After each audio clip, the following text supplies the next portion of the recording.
अरे काय बी बदलणार नाही आहे, तुझ्या बोलण्यानं बी नाही.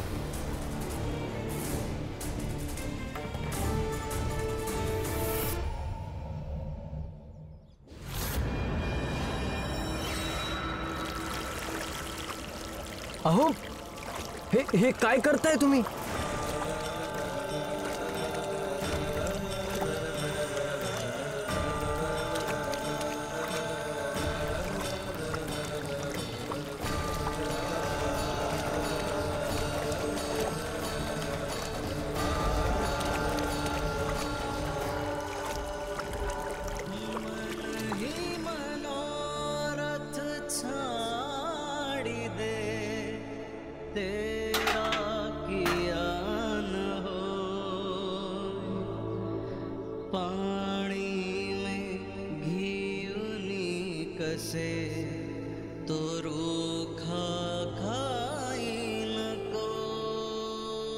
आपली जात खालची आहे, लायकी खालची आहे, आणि खरं तर हे आहे की आम्ही जसे होतो तसेच राहणार आहोत. शाबाश शाबाश जोखू. छोटी जात, छोटी लायकी. अगदी योग्य मूल्यांकन आहे तुझ्या लायकीचे. भीमराव, तू खूप शिक्षित आहेस, परंतु तुझी बुद्धी अगदीच शून्य आहे. जोखू भले कमी शिक्षित आहे, परंतु त्याला समज आहे. काय जोखू, की तुझी जागा काय आहे? त्याच्या शरीरावर, त्याच्या चेहऱ्यावर तुझ्यासारख्या विनाकारणी विद्रोही भाव नाहीये. खरं तर बघ, जोखूचा चेहरा ही परवानगी देतोय की हा चिखलासारखा आहे. जोखू काका, तुम्ही चुकीचं बोलताय. स्वतःला कमी नका समजू. ही जात, स्थिती हे केवळ बोलण्याचे विषय आहेत. प्रत्येक व्यक्ती एकमेकांसाठी समान आहे आणि प्रत्येकाला अधिकार आहे समान समजण्याचा.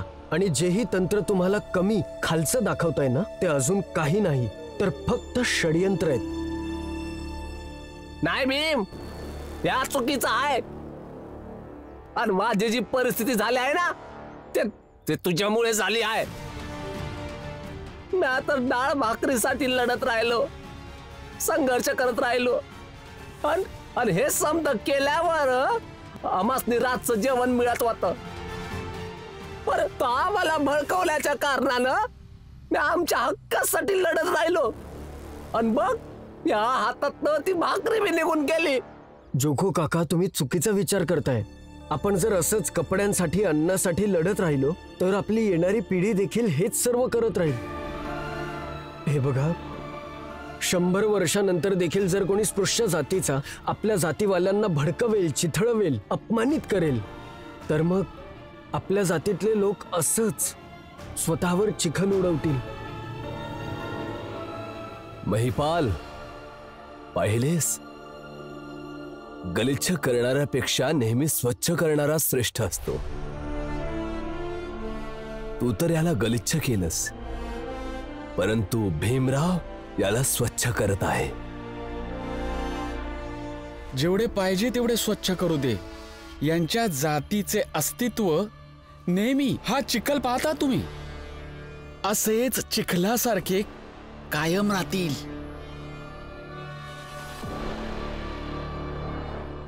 तुटेल.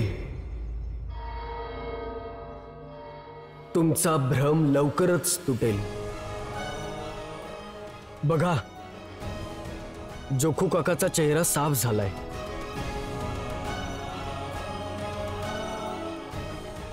आणि याच चेहऱ्यासारखे आमच्या जातीचे अस्तित्व देखील लवकरच चमकेल. थोडा वेळ लागेल, प्रयत्न करावे लागतील, परंतु आज नाही तर उद्या आमचा हा प्रयत्न तुमच्या गर्वाला नक्की तोडेल.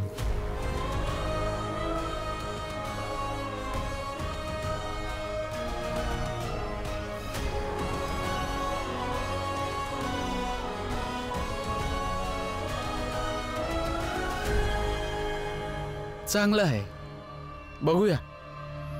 पण आता तर हे पाहायचंय ना भीमराव, की नेहमी आपल्या पूर्ण जातीचा ठेका घेऊन फिरणारा भीमराव कसा आपल्या जोखू काकाच्या 4 दिवसाच्या जेवण खाण्याची सोय करेल. ज्या सामाजिक व्यवस्थेच्या विरोधात तू मोठमोठ्या गोष्टी बनवत आहेस आणि नेहमी संघर्ष नाही, विद्रोह करायला तत्पर असतोस. त्याच सामाजिक व्यवस्थेने तुझ्या जोखू काकाच्या नावावर एक मोठा प्रश्न उभा केला आहे. आता भीमराव, तू या प्रश्नाचे उत्तर शोध. आता तरी मला खूप जोराची भूक लागली. मी निघतो काहीतरी खायला प्यायला. काय जोखू, तू उत्तर शोध.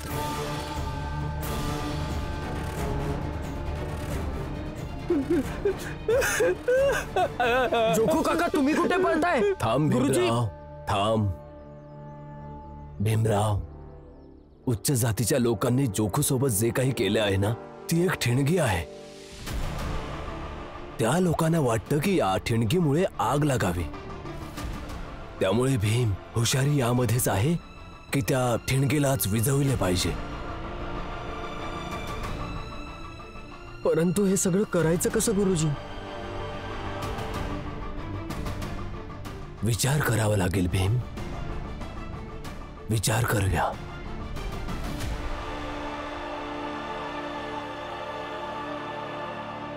तुम्ही शांत व्हा. ते गेले आहेत ना, मग नक्कीच काहीतरी तोडगा काढतील. भीम अजून नाही आलाय, याचा अर्थ त्याला अजून उपाय नसेल मिळाला. आता पातूर तर भीम आला पाहिजे होता, माहित नाही कुठं राहिला. अरे तो काय कुठं बी असू दे, तुम्हा समद्यांना त्याची वाट बघायची असेल तर बघा, मला काही हाऊस नाहीये. मी तर चालले हाय समुंदर किनारी फिरायला. मस्त फिरणार मी तिथं. तसं बी तिथं हवा चांगली असते. अन तुम्ही बोलला होतात ना, तुम्ही माझ्या संग गोळा खायला याल. चला. दादा, चकित नका हो. जिजाबाईकडनं अजून काय अपेक्षा ठेवू शकतो? ती सतत यळ, परिस्थिती आणि मर्यादा बघितल्याशिवाय काही बोलत बसते. पण आम्हा समद्यांना आता सवय झालीये त्याची. आम्हासनी काही बी फरक पडत नाही. पण मला फरक पडतोय. यो विचार करून मला चांगलं वाटतं की म्या माझ्या नवऱ्याची वाट तरी बघते. पर जिला नवरा बी नाहीये, ती तिच्या नवऱ्याची वाट बघण्याचं सुख बी नाही घेऊ शकत की. जिजाबाई, जायचंय तर जा ना, भांडते कशाला इथं? हेच ज्ञान तुमच्या बहिणीला द्या की. सांगा तिला की माझ्या आणि तुमच्या मुद्द्यावर मध्ये नाही बोलायचं. आणि तुम्ही इथंच उभं राहणार का येणार माझ्या सोबत? चला. चल.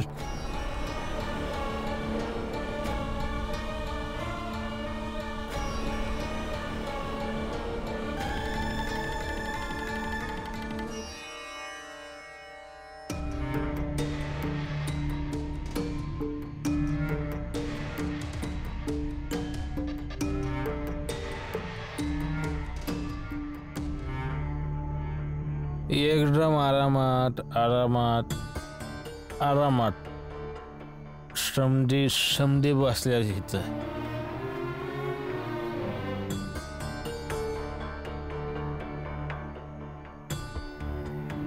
जोखू आला नाही का आता बी? जोखू नाही. आणि तुम्हा तिघांनी हक्क नाही हे विचारायचा, कारण जोखूची जी परिस्थिती आहे त्याला जबाबदार तुम्ही तिघं आहेसा. त्यामुळे तुम्ही तिघं गप्पच बसला तर लय बरं होईल. पुण्यांदा चुकीचा आरोप लावत आहेस. अरे काहीतरी चुकीचं केलं असेल ना जोखूनं, त्यामुळे त्याच्या संग हे झालं. काय आमच्या सोबत का नाही झालं? नंदू बोलला ना का आपण तिघांनी गप्प बसायचं, तर गपगुमान बसून तमाशा बघा. बसा बसा बसा बसा. घ्या. भीम आला.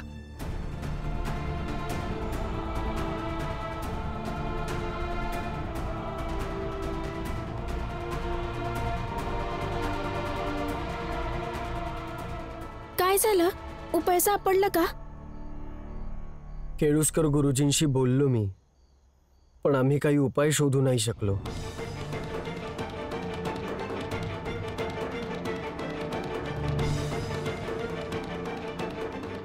तुम्ही काळजी करू नका, मी काही ना काही विचार करेन. अरे पण भीमत्यो, जोगुतावर असा बाहेर कुठं भटकत राहील? मी त्याला एकटं नाही सोडू शकत. मी आता त्याच्या जवळ जात आहे, मग काय व्हायचं ते होऊ दे. जा.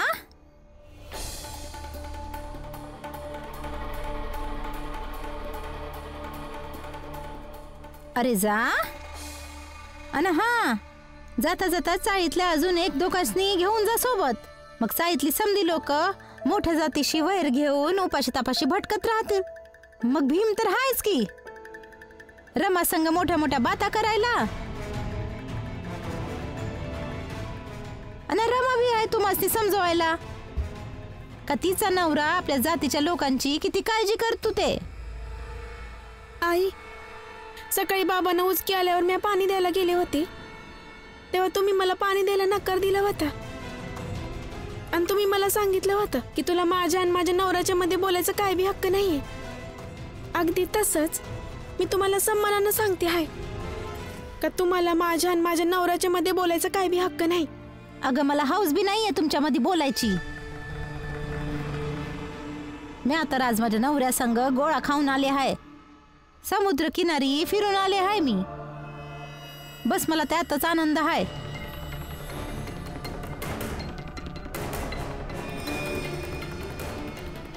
होय, पर एक फरक आहे जो तुम्हाला समद्यांनी सांगू इच्छिते. माझा नवरा माझ्या इच्छेनुसार माझ्याशी भेटायला आला आणि तुझ्या नवऱ्यानं इथं जेवढी लोक उभी आहेत त्या समद्यांच्या आशेला तोडलं.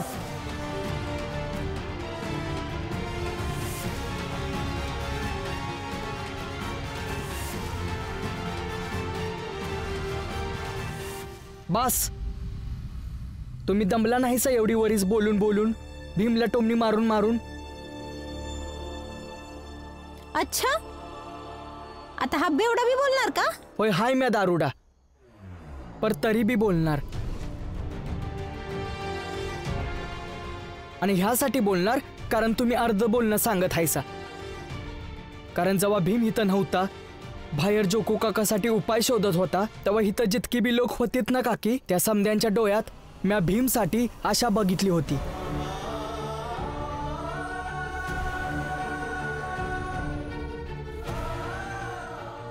आणि काकी, लय कमी माणसं असतात आयुष्यात जी दुसऱ्यांची आशा बनत असतात. माझा मित्र भीम आशा आहे या समद्यांची. तुम्हासनी जे बोलायचंय ते बोला, पण मी एक गोष्ट तुम्हासनी सांगतो, भीम लोकांच्या अपेक्षाला तोडत नाही, तर त्यांच्या अपेक्षासनी पुऱ्या करतो. आणि मला पुरा विश्वास आहे, आज बी माझा मित्र अपेक्षा पुरी करेल.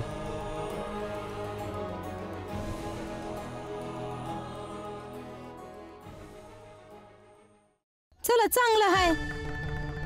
भीम बाजूने बोलायला अजून एक व्यक्ती तयार होत आहे की नाही जिजाबाई?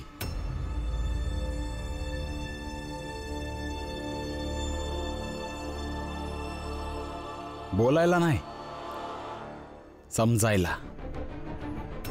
पण ही गोष्ट तुला नाही समजणार, त्यामुळे आज चल. आवा, समजण्याचा प्रयत्न तरी करू द्या.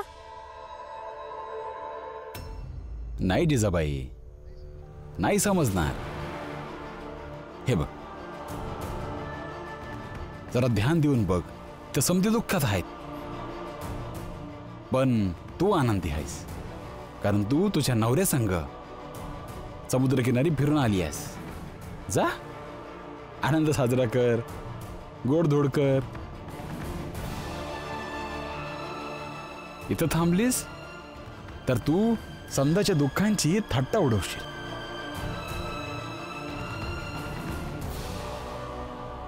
त्यामुळे आज चल.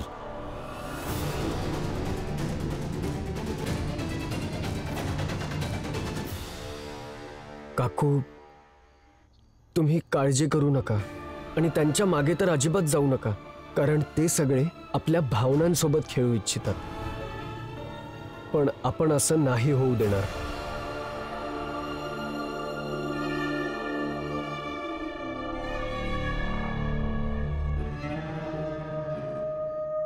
अच्छा, तर मग काय विचार केलाय तुम्ही लोकांनी? काय विचार करायचा बाबा, सगळं काही तुमच्या योजनेनुसार झाले आहे. आता जोखू भटकील, भीक मागेल, दारू द्या, जेवण द्या, पण कोणीच त्याची मदत नाही करणार. आता आपण आपले काम करत राहू. अरे वेडे झाला आहात का तुम्ही दोघे? हा, केव्हा बुद्धी येणार तुम्हाला? माझ्या बाळांनो, अरे समजून घ्या माझ्या बोलण्याला. एवढे सर्व काही मी त्या जोकूला केवळ भटकवण्यासाठी नाही केलेले. मला तर त्या जोकूचा उपयोग करून भीमरावला असंख्य जखमा द्यायच्या आहेत. एवढ्या जखमा, एवढा त्रास की त्या त्रासाने तळपळत राहायला पाहिजे तो. एवढा क्लेश, एवढी पीडा होईल की या त्रासाच्या कारणामुळे हे लढणे, शिकणे, संघर्ष करणे हे सर्व विसरून फक्त आणि फक्त औषधांच्या कारणाने भटकत फिरावे, अगदी लाचार बनावे. असं वाटतंय बाबा, असं वाटतंय तुम्ही यावेळी काहीतरी मोठा विचार केलेला आहे. मानलं तुम्हाला बाबा. आता धीर सुटत नाही बाबा. सांगा तरी खरं, यावेळी नक्की तुम्ही कोणती योजना बनवली आहे? हे बघा, रात्र झाली आहे. मालवजी आणि जोकू दोघांनाही दारू पिण्याची तलप लागली असेल. एका बाजूला तो भीमराव मालोजीला दारूच्या त्या दलदलीतून बाहेर काढण्याचा प्रयत्न करेल आणि दुसऱ्या बाजूला तुम्ही दोघे त्याच भीमरावच्या समोर जोकूला दारूच्या त्या दलदलीत गुरफटून टाकणार. पण बाबा, हे होणार कसं? होणार, अवश्य होणार.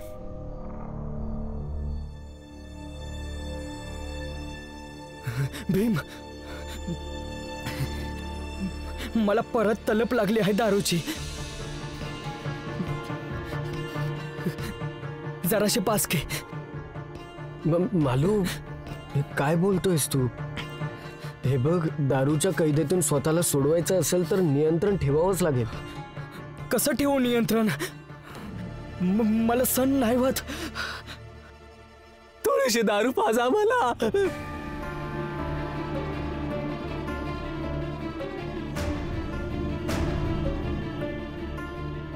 अरे आता माझ्याकडून सहन नाही होत आहे. थोडीशी दारू पाजा मला.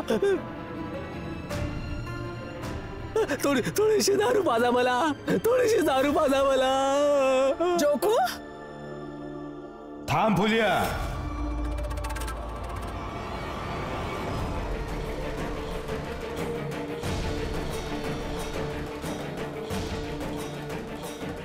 नाहीतर तुला देखील समाजातून बाहेर काढलं जाईल.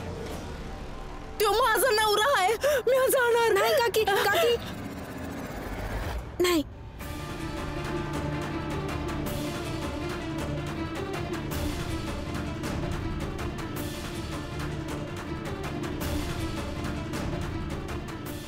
दादा,